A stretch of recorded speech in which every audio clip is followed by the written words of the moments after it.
What do you think of the task force?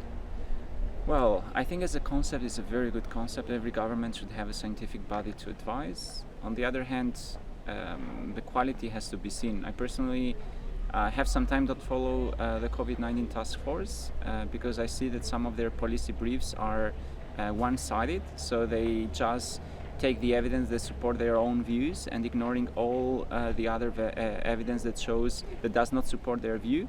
On the other hand, what we have seen also before with their recommendations, usually it's not something novel about their recommendation. It's just recommendations that are done in Germany or France, and they are they carry over also in Switzerland as a recommendation. But actually, Switzerland has different demographic, has different population health characteristics, has different infrastructure, and so on. So we should be more creative in terms of what measures we could introduce in Switzerland, and in that respect, I think that the COVID-19 task force has somehow failed, and that has been also seen in the projections or models that they have done, which, I mean, in lots of scenarios they have not been correct. And something to remind, it was like, for instance, when there was the opening of the measurement, the lifting of the measurements in April, their projections showed that could be 10,000 cases, but it was wrong.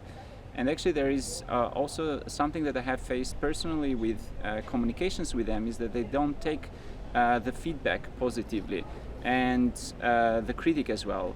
And that's not how science should be. Science should be free, you should listen to different point of views, and you should provide the best evidence for the government to understand what's the best scientific output over there in order to make best decisions for the society.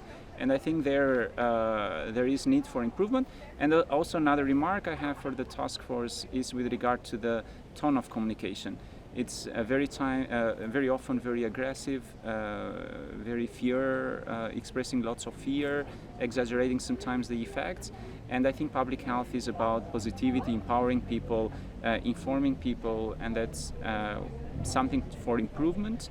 And that's also something that we have been seen as a reflection in the recent activities of the task force, which is a good sign.